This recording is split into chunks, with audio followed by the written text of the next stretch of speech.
Hi, welcome to this webinar talking about what you can expect from an Introduction to Animal Communication course. My name is Jacqueline Buckingham and I teach animal communication. I am an animal communicator and I teach others how to do it as well. So I'll teach you how to communicate with your animals. So I'm running some weekend courses coming up soon in Australia, and this information is relevant to all of them. It's also relevant in general to any of the weekend courses that I run. So a weekend course, it actually starts on a Friday evening. It starts at 7 until, goes from 7 until 9 o'clock on the Friday evening. So that gives you time to get home from work, have a bit of dinner, and then get over there without too much of a rush. Yeah, we kick off at 7 o'clock, and that first evening is really just to get a lot of the basic foundational groundwork out of the way, so that when it comes to Saturday, we can dive straight into the content and start to learn the practices and techniques and practice those. So yeah, what happens on the Friday evening? We will be getting to meet one another, find out who's there. I'll be telling you about the flow of the weekend, the schedule for the weekend. So you've got everything at your fingertips. And then in the second half of the Friday evening, we will do a kind of a shamanic visioning exercise where you experience the world as an animal and you see the world through the eyes of an animal of a particular species. It's a really beautiful technique. Everybody that does it absolutely loves it.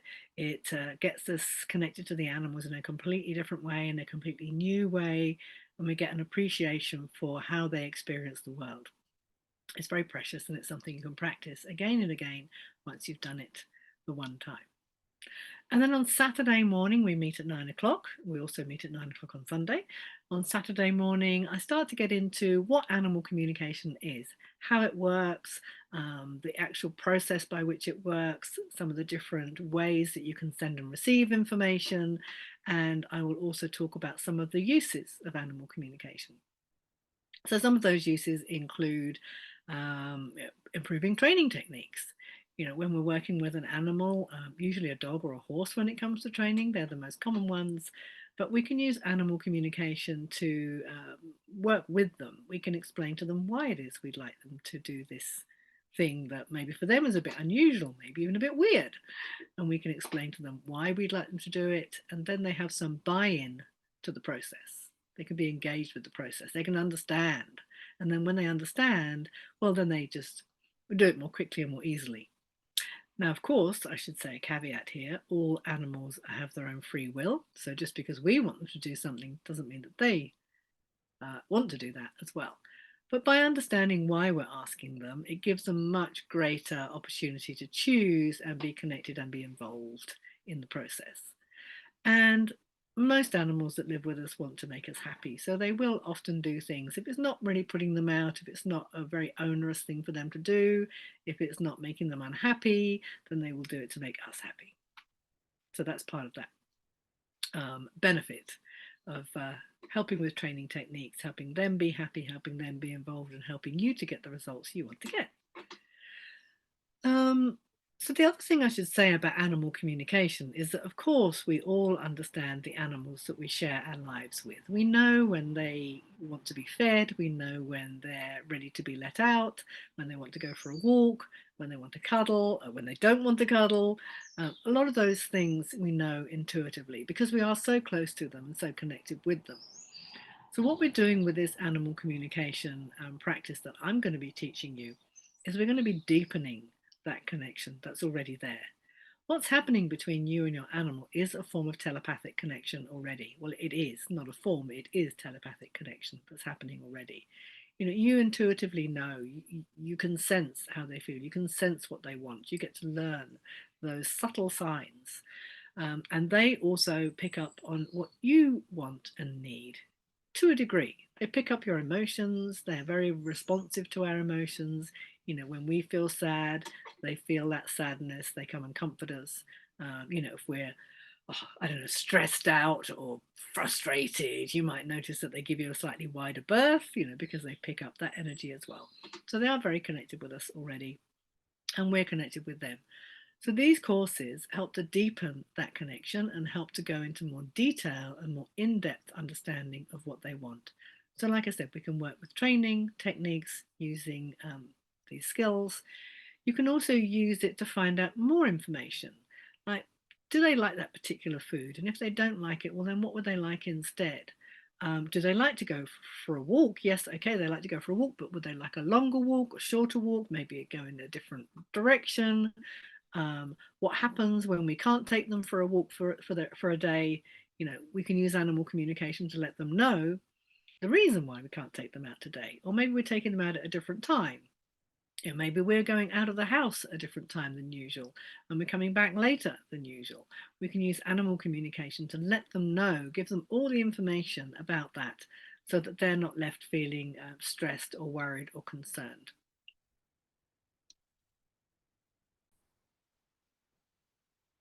I just paused for a second to get that sun that was starting to shine in my face off of me. So yeah, some of the other things we can do, we can find out if they're feeling well. If we think that maybe they're not their normal, healthy, happy self, we can check in with them and find out what's going on. We can find out what they need to make them feel happier and healthier.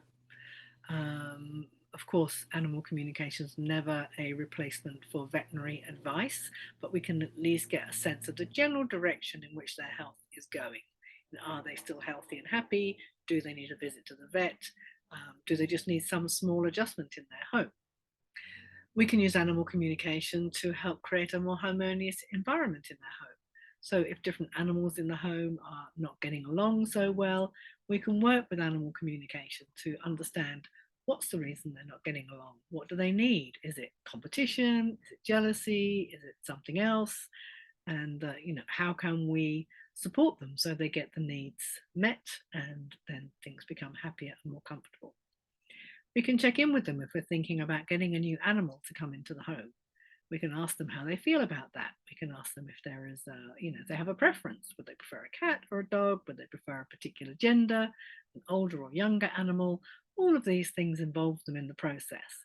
And so then when that new being arrives in the home, it's a much happier and healthy and harmonious environment. You know, there may even be some needs around how the new animal gets introduced to the home. Can they just be there straight away from the get-go? Poof, there they are now living with us. Or do they need something a bit more of a gentle introduction, step-by-step introduction? And if so, how? How might that work best? If you're having a baby, you know, that's quite a big change in the home. You can explain to them, you can let them know ahead of time, I'm going to be having a baby, and this is a little tiny person that needs a lot more attention and care because they can't take care of themselves. So I'm going to need to take care of them for the next, you know, however many years. But that doesn't mean I love you any less. It just means that my attention will be divided a bit more. And I promise to spend time with you and cuddle you and give you lots of attention, focused attention at certain times of the day. So that sort of information can really help them too, to understand much better, you know, what's going on. And then they can just roll with it a lot more easily.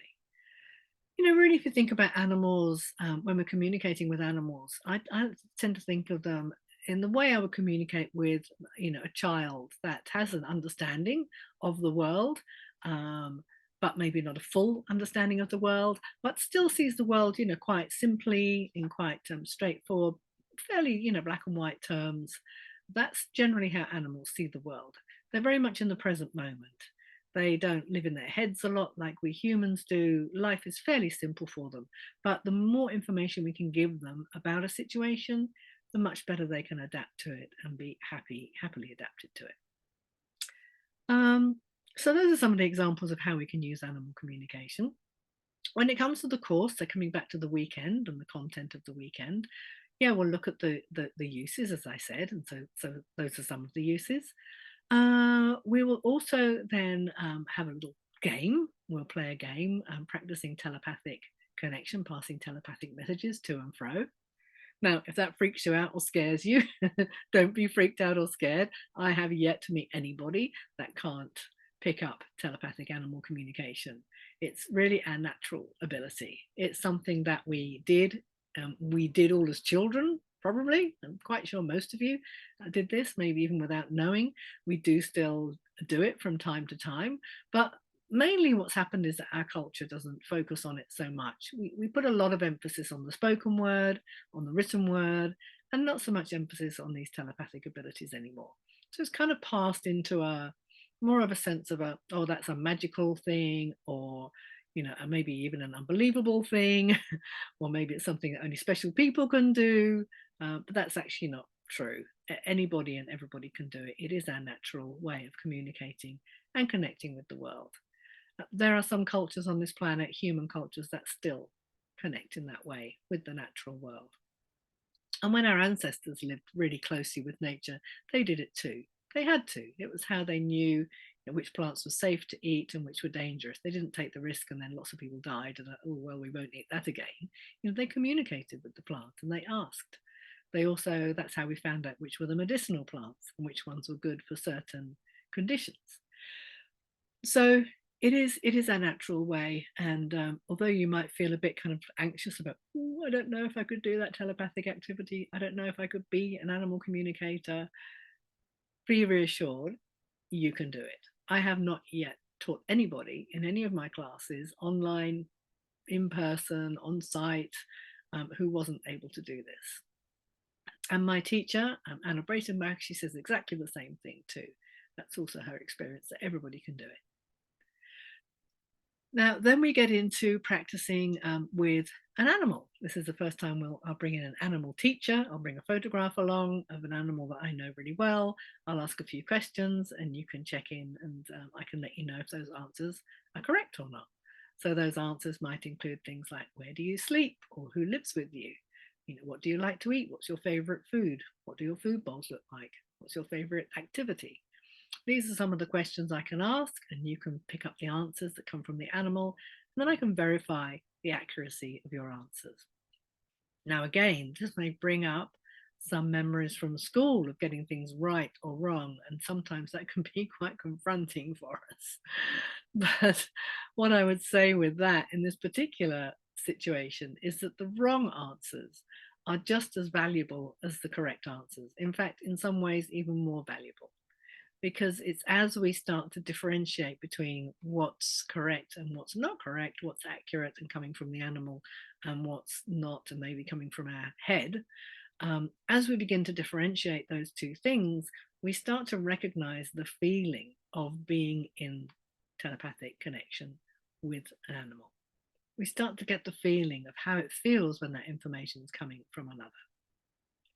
Now, I don't know if any of you who are watching this do any energy healing, like Reiki, pranic healing, work with Qigong, any of those sorts of things. If you do, then I'm sure that you have that same experience of when that energy is flowing through you. There's a particular feeling, a particular quality to that feeling, that you know the energy is flowing. And that's just the same with animal communication. The more that you practice the skills, the more that we do these, that's accurate, that's not accurate exercises, you'll begin to differentiate and you'll begin to tap into, that's how it feels. Now I know I'm in communication and I know that came from them. So we do that. In the afternoon on Saturday, we start to get into looking at blocks and obstacles. What are some of the blocks and obstacles that can come up? We look at about half a dozen of those, 6, 7, 8 of those. Obstacles like self-doubt, like a busy mind, what are some of the other things that can come up? Self-doubt, busy mind. Sorry, I've got messages coming in, so I'm just turning this off so it stops interrupting me. Here we go. Self-doubt, busy mind, imagination, tiredness. Sometimes we can get very sleepy when we get into that state. Yes, there's a number of different things that can come up for us.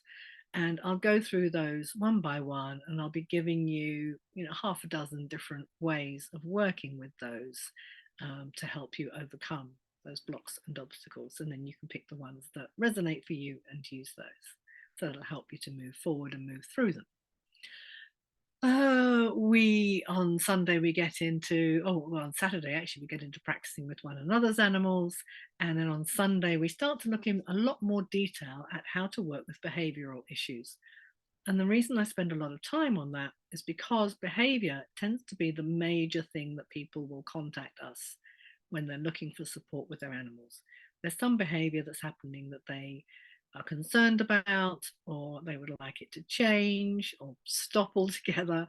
So there is a step-by-step process I will take you through to work with behavioral issues so that you can really understand what it is that's going on for the animal.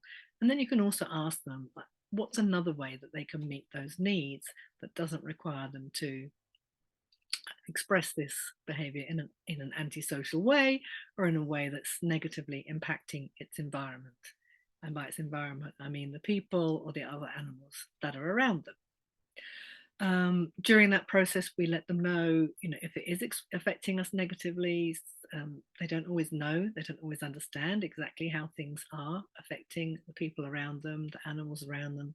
So even by giving them that information, that can sometimes be like oh, okay, I didn't know that. Oh, well, that's not what I intended. So I'll change, or I'll try to change. They often need some help, some support from you in changing their behavior, because it can have become quite chronic if it's been going on for a while. So they may slip back into their old patterns, but quite often it changes immediately, and then they might just need the occasional little support or reminder from you going forward. But it's really quite remarkable to see how these changes happen, and happen so quickly. Now, if any of you have watched the video, The Animal Communicator, with my teacher Anna Breitenbach, or you may have seen a part of that little clip on YouTube of Anna speaking with a black leopard called Spirit, who used to be called Diabolo. And you'll see from that, how quickly Spirit's behavior changed once he understood the situation, once he realized, that the people that owned the Jacani Park didn't need him, didn't have any specific needs or desires or wants of him, that he was free to do things exactly as he wanted. And also, once he felt that respect coming to him from them, then his behavior changed. And of course, there was the change in his name. He didn't like the energy of that name. It made him feel dark and demonic. And so they changed his name to a beautiful, more loving name. And then he felt like he could really express that and be that. So these things can change very quickly, as shown by that film. So that's another thing we do on a Saturday evening as an optional extra. You don't have to come along. If you really can't come along, then don't let that be an obstacle to you doing the course. But we do watch the film together, this documentary, The Animal Communicator. Even if you've seen it before, there's a real benefit to watching it halfway through the course, because you will see it through different eyes. You've started to learn these skills, and now you're seeing that film as someone who is an animal communicator. And you watch what Anna is doing through a different lens, if you like. So it's really valuable to watch it at that point in the weekend, halfway through. And then we have a little discussion about it afterwards. Now, as I said, if you really can't be there on Saturday evening, if you've got to get home to attend to children or feed animals or whatever it is, don't let that stop you from coming. What I would do in that case is I would send you a link to the video so that you can watch it yourself in the evening, and then we can still come together on Sunday morning and you can be part of that discussion of what you noticed and what you learned from the film. So backtracking a bit, I would also say Friday evening. If you really can't be there on Friday evening, again, that's another session that you could potentially miss. I wouldn't encourage it, because you will obviously miss out on finding out who everybody else is in the program, but it's not a deal breaker. Don't let that be an obstacle to you coming either. If you really can't be there on Friday evening, you can only be there Saturday and Sunday, then we can make that work as well. But it's not possible to miss all of Saturday or all of Sunday. I wouldn't even recommend missing part of either of those 2 days. But yeah, those are the options. Otherwise, the course does start on the Friday evening at 7 o'clock, and it ends on the Sunday at 4 o'clock.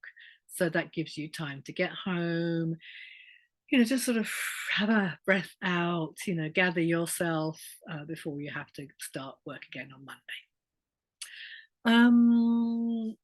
Most other questions will get answered. I'll send an email to you a week before your course starts, and that will give you all the information you need to know about what to bring, how to find the place, bringing along food for your lunch, On Saturday evening, if you stay for the film, then we will share a meal together. So that might mean we go to a restaurant, or if we're not that close to a restaurant, we might get takeout, or we might all bring a dish to share and just heat that up and sit around a big table and eat that all together. And it's just a really lovely activity to do. There's not a lot of space in the program for a lot of social time. There are some breaks, but they're not terribly long, and because there's a lot of content to get through. And so Saturday evening is a really nice time for us to, get a good old chatter on and find out more about each other and really connect with the other people in your group on a personal and social level. So I was actually hoping there'd be some more people here that could ask me questions. So I'm actually going to just ask some of the most frequently asked questions that I do get. So the first one is, can anyone do this? The answer is yes, absolutely. As I said, anyone can do this and everyone can do this. It is our natural way. And even if it seems to you like, it's a bit unimaginable that you might be able to communicate in this way with your animals, as Anna does in the video, you can do that and you will be able to do that. All it takes is learning the skills and then practicing them. When I first did the course with Anna, I have to admit that I felt like I was the only person that wasn't getting any information coming to me, or accurate information. And that was a bit embarrassing to me because I was her support person. I was at the front of the room with her. But I just stuck with it. I really wanted to learn it. So I just stuck with it. I kept practicing and practicing and practicing.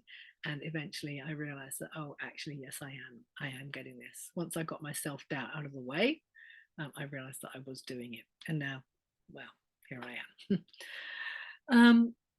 Other frequently asked questions. So yeah, can you bring an animal with you? Can you bring your dog with you? Ideally not.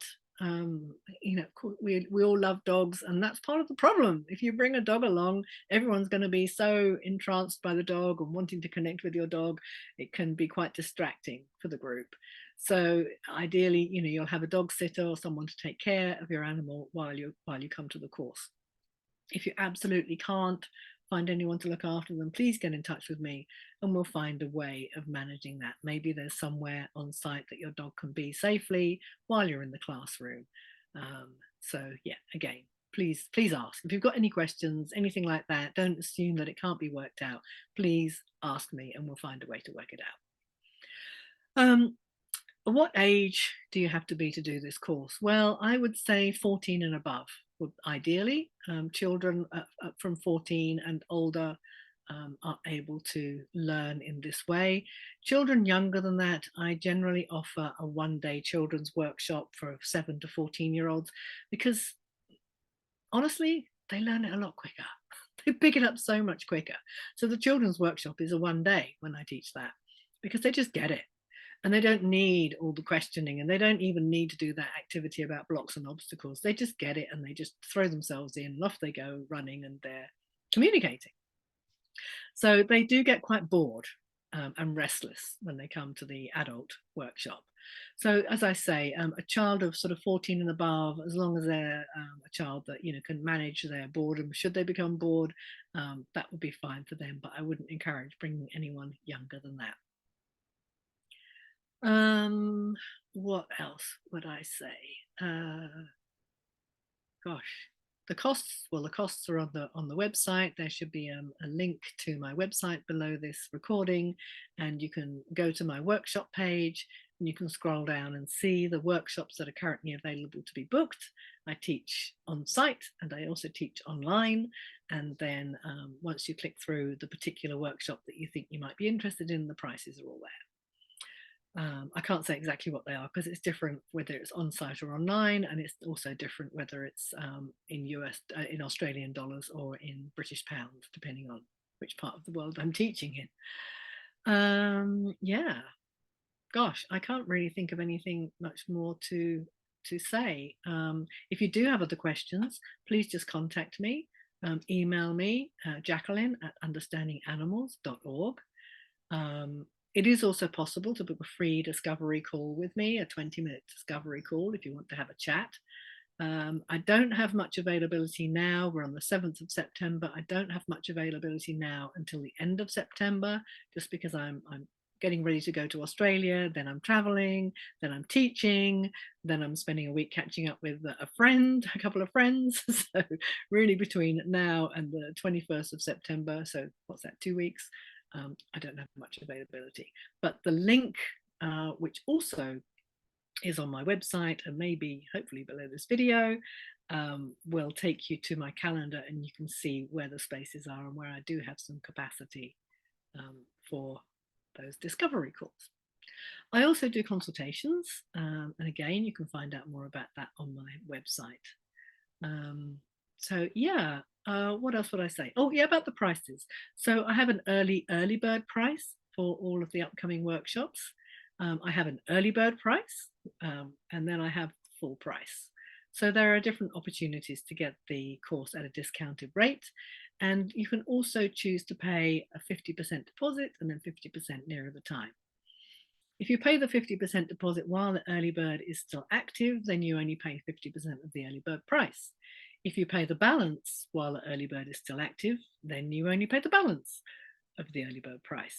If you pay the balance once the early bird has finished, then you will pay 50% of the full price. But overall, your cost will still be cheaper than paying the full price. Gosh, I can't think of anything else. I really think that's about it now. So thank you so much for watching. I really hope that you'll come along. The course dates that are coming up soon are one in Mullumbimby, which is the 15th to the 17th of September. Then there will be one in Orange, and that will be 27th to the 29th of October. And then there's one in Bondi on the 10th to the 12th of November.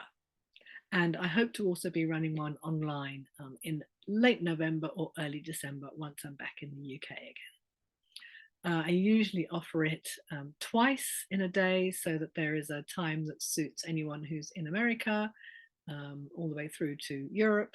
And then I'll offer another one later in the day that suits everyone from Europe all the way across to the west coast of America. So I'm sure you'll find a time that works for you. As I said, thank you again for listening. And yeah, please keep an eye on my website. Please keep an eye on my Facebook page, on my Instagram page for more details of upcoming courses. And I hope to see you very soon. Thank you for coming.